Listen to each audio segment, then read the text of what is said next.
Okay guys, today I'm going to show you how to clutch Hive Treasure Wars. Now this is very difficult, and you're going to go from this to this. And guys, don't forget to like and subscribe. I hope you enjoy the video and this helps you out a lot. So, yeah. Okay guys, just before, I'm just going to say, I've never done a commentary. So, while I watch through my clips, I'm going to be giving ye a play-by-play, basically, of what I did. And so, ye can do the same.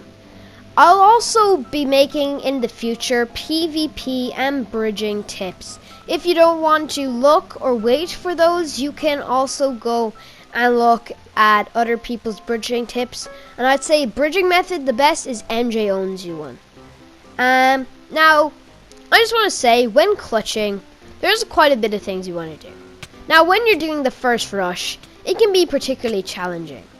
And also, I would not recommend doing a fist battle to the death. I would just rather hit them into the void. But in this battle, I really didn't have a choice. Nobody was gaining the upper hand, although I did get some combos. It wasn't enough to knock them into the void. Also, when you're running, try and destroy the treasure before you actually kill the player. I knew instantly that that guy was going to get a stone sword, so there was nothing really I could do. When having a bridge fight, always block up the bridge like I did there. I placed 2 blocks in front of them, which made him switch to the blocks, while I could reach up there and punch him off. Now that didn't work as planned, as I did not have a sword, but if I had a sword, it would have worked a lot. Now here, this guy, we had a fight, and I won. PvP, biggest, it's like the biggest thing you need for clutching, and I'd say it's the most important. But although game sense is also really important. One reason I'd say game sense is important, because even if you're able to hit combos like DCs or Evident or MJ owns you, you're gonna need to have some brains. Now this means if your treasure's destroyed, avoid doing bridge fights. Here's why. When you're doing a bridge fight, you have a 50-50% chance. And if you have bad ping, you can't rely on your ping. So, I would say, yeah, just avoid bridge fights altogether. Also, sometimes I know you can't really avoid doing bridge fights. That's why I do what I done there, blocked off the opponent. He wasn't able to do anything. Well, he did after he placed a block, but usually it stuns them enough that you can get the first hit in. Since I was on controller, there were certain things that were a bit difficult to do. For example, placing blocks before them and then hitting them. They usually still got the first hit in, so that's my method. And I'm gonna be honest, I don't remember. That was like the last time I've lost a bridge fight. So yeah, I'm surprised. Also, here's one reason why when clutching, I suggest you buy diamond armor. Although getting snowballs and pearls are really good, depends on how much emeralds you get. You want enough that you can hold off the people from mid. Okay? So don't waste too much.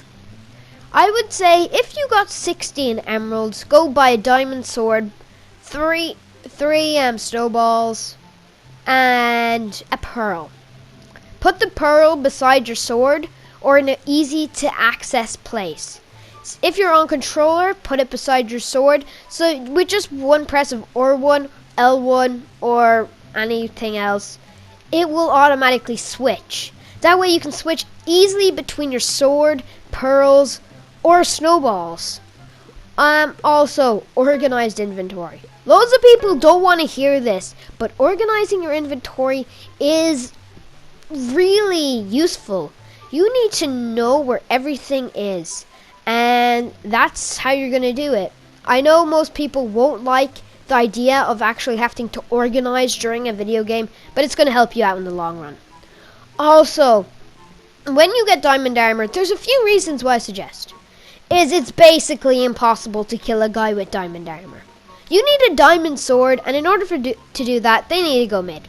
If you're hogging mid, well, I don't think they're going to be getting to you anytime soon. Also, diamond armor, let's just say, it's intimidation tactic 101.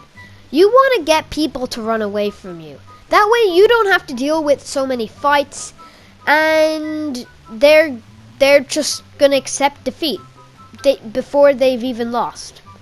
It actually works, and one guy disconnected right before my eyes when I saw had diamond armor. Now you can't rely on this, but I would say it is an advantage for having diamond armor. Anyways, if you're gonna deal with an annoying person that is like hiding underneath the map or something, I would I'll show you more on that later, because this game I had something similar like that happen, and lately it's been happening too much. Now, as you can see, when I was organizing my inventory, I had blocks which I thought were important, but they were not as important as the ender pearl. The ender pearl I could use to clutch, and that was really it. Also, guys, use a texture pack. And number 2, get familiarized with the texture pack. I'm gonna be honest, I thought that was wool until I realized it was not wool, because wool and concrete look pretty similar. But now I'm not sure whether texture packs actually make a difference, or they just give you the mentality that they make a difference. Okay, now I'm going to show you how do you deal with a person who's doing this. You can't shoot him with snowballs, because by the time you shoot, it's placed back the block. How do you get there and do it safely? This gets really annoying, okay? Now, I don't think waiting is going to be a good idea. The only way to get him out is really to force him out. And if he's not completely encased like that, he would be able to hit you out. You shouldn't do that. That's why you should bridge out a bit. Try and get to where he is. Place blocks there, you know, so then you know where he is. You'll be able to get down eventually. Be safe. Make sure that there's no possible way that you're able to get hit off. Then mine in, and yeah, you can just kill him. And that is how you clutch a game. It was easier probably than you expected, and I hope this tutorial really helped you out. So subscribe please and like, and I'll see you next time.